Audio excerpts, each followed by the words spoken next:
Tan, tan, tan. Tervetuloa taas uuden jännittävän jakson pariin.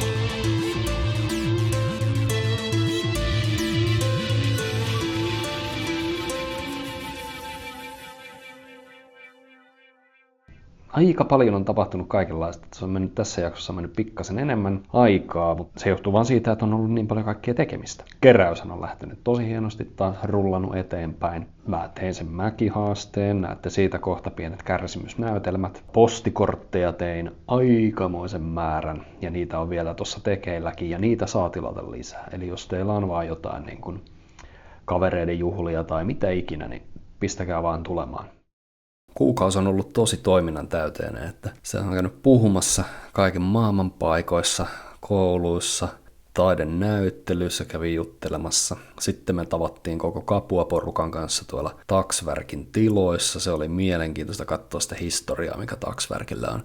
Sitten samaan aikaan me vähän niin kuin visualisointiin ja pohdittiin niin kuin sitä, että miten me näihin meidän maaleihin ylipäätään päästään. Sitten me pidettiin sellainen pikkuinen kuntotesti meille. Et käytiin vähän peruskuntoa läpi ja mittailtiin vähän tuloksia ja katsottiin, että missä mennään. Sitten käytiin porukalla vielä Kamussa. Kamu on sellainen kiipeilykauppa Helsingissä. Se on mulle aika tuttu, mutta varmaan ei monelle muulle ollut. Meillä on tavarallistaa aika paljon, mitä sinne Nepaliin pitää ottaa ja kaikki pitäisi ottaa vielä varsinkin tähän Everestin reissuun niin sellaisella 15 kilon limitillä, mikä on ihan hauskaa, koska esim. Talvimakupussi varmaan painaa noin 1,5 kiloa. Ja sitten siihen päälle vielä lämpökerrastot ja tuulenpitävät pätkät ja vedenpitävät kuorivaatteet. Ja kyllä sitä kertyy, että täytyy alkaa viilaamaan grammoja. Postikortteja on tullut piirrettyä hirveätä tahtia. Jengillä on kaiken maailman synttäreitä ja olisiko me joku 10 korttia tuossa ainakin vääntänyt. Että kyllä se nyt ihan hyvin meni aikaa. Se oli ihan hauskaa. Kattokaa tästä näin. Tu vois comme tout se mêle du cœur à tes lèvres, je deviens un casse-tête. Ton rire me crie de te lâcher avant de perdre prise et d'abandonner, car je ne t'en demanderai jamais autant. Déjà que tu me traites comme un grand enfant et nous n'avons plus rien à risquer à part nos vies qu'on laisse de côté. Et il m'aime encore et moi je t'aime un peu plus fort. Mais il m'aime encore et moi je t'aime un peu plus fort.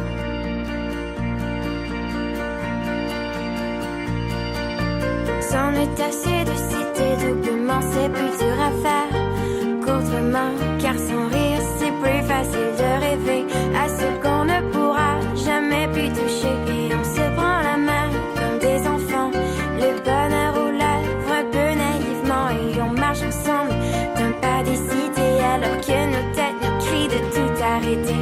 Il m'aime encore et toi tu m'aimes un peu plus fort. Mais il m'aime encore et moi je t'aime un peu plus fort. Et malgré ça il m'aime encore et moi je t'aime un peu plus fort. Mais il m'aime encore et moi je t'aime un peu plus fort.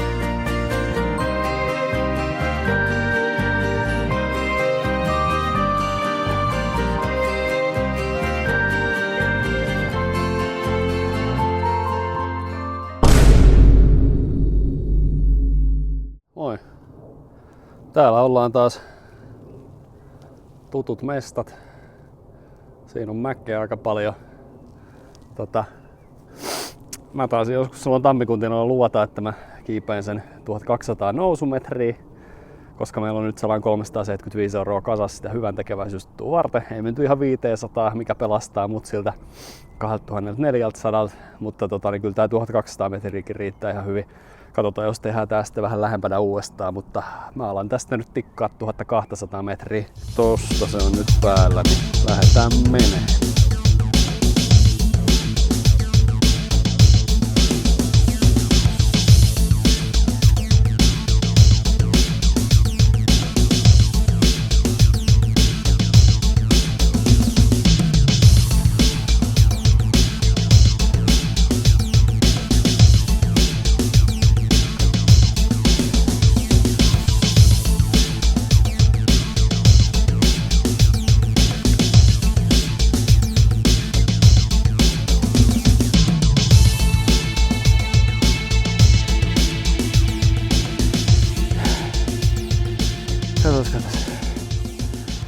Tuli nimittäin 600 metriä just täyteen. Ei tää nyt kauhealta ole tuntunut tähän asti. Tää tietty aika vääntöä. Mutta ehkä se on tää seuraava puolikas, mikä vähän jännittää. Se on jännä nähdä, mitä siinä käy.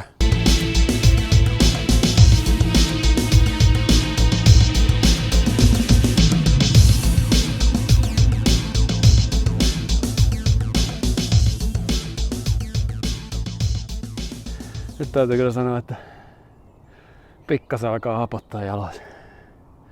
Vähän niinku tossa säärissä aika pitkälti toi nousu. Ja itse asiassa tuo laskukin alkaa tuntua jonkun verran. Mä ajattelin, että mä otan nää kengät sinne Nepaliin mukaan. Nää on ehkä vähän raskaat, mutta nää kyllä tuntuu tosi mukaviltakin jaloissa. Ei niinku mitään vikaa. Sitten mulla on tällaiset Comperdelli hiilikuitusauvat. Nää on jo Sveitsissä testattu, tosi kevyet. Ei näistä varmaan kyllä tästä reissusta niinku ilman savvoa tulisi yhtään mitään. Varsinkin kun kuvittelee, että se Nepalissa, niin siellä niinku 5 tonnissakin on puolet vähemmän happea. Ja mulla nyt on sinänsä kokemusta siitä, että mä oon vetänyt yli 7 tunnissa 1600 metriä siellä Sveitsissä. Ja sekin meni vaan niinku 3400 metriä. Ja siinkin alkoi niinku siellä 3 tonnissa, niin tuska, kyllä se tuntuu ihan hyvin. Et ei siellä ollut niinku tyyli joku pari tusinaa askelta ja sitten oli pakko pitää sellainen levähystauko. Niin sit Nepalista tulee kyllä aika mielenkiintoista. Että kyllähän tässä pääsee varmaan ihan vielä äisee ja puhisee ihan hyvin. Mut tää nyt on mennyt ihan hyvin tästä vielä sellainen 270 metriä nousuun, niin se on siinä.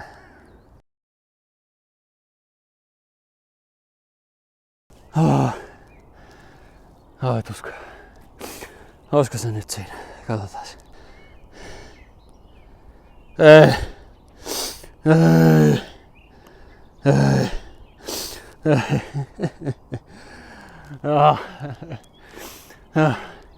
2 metriä vielä. Eli vielä kertaa. Ei tuska.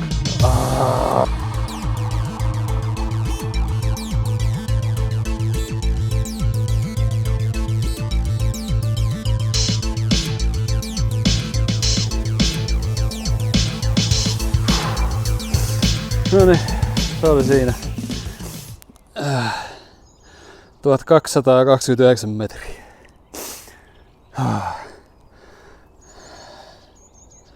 Ja aurinkokin oli vielä pystyssä.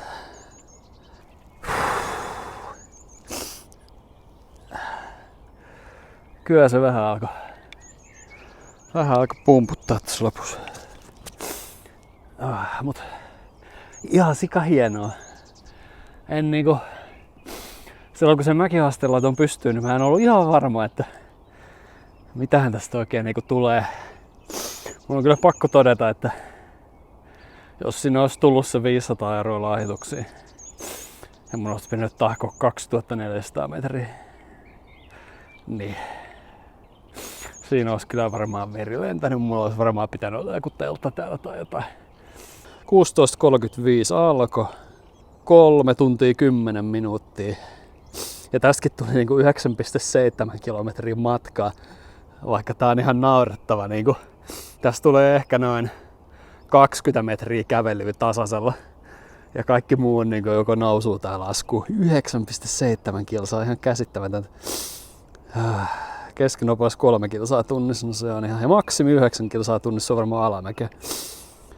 Joo. Ylös nousuu 1229 metriä, alas menee 1232 metriä. Ja suunta sanoo, että mun pitää 41 tuntia levätä tämän jälkeen. Ja kello on nyt 19.46. Kiitoksia ihan hulluna mäkihaasteesta. Tää oli aivan sairaan hauskaa, tää oli myös aivan sairaan pelottavaa.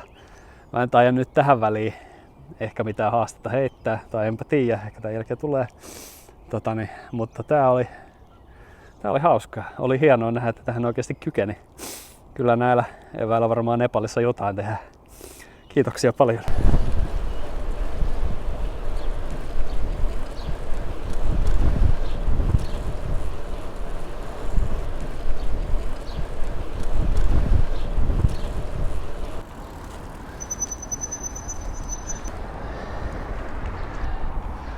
Ahaa, huijasin. Tääkin sellainen haaste, että vedetään brevettiä seuraavaksi.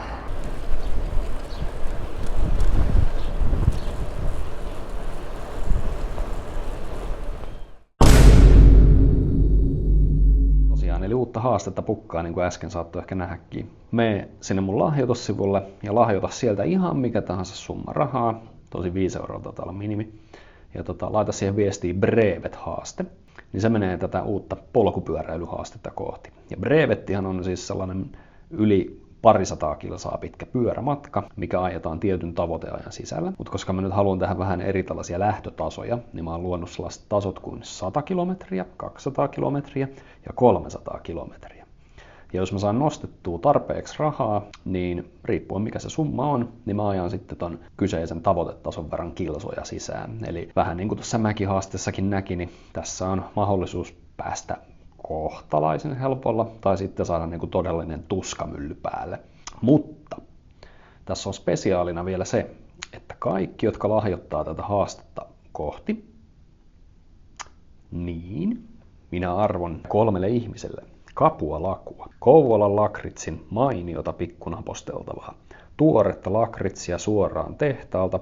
Mulla oli näitä 10 laatikkoa, nyt niitä on enää 3, koska mä tunnissa myin ne 7 laatikkoa pois. Ne meni kaikki täällä Siriuslin firman tiloissa parempiin suihin.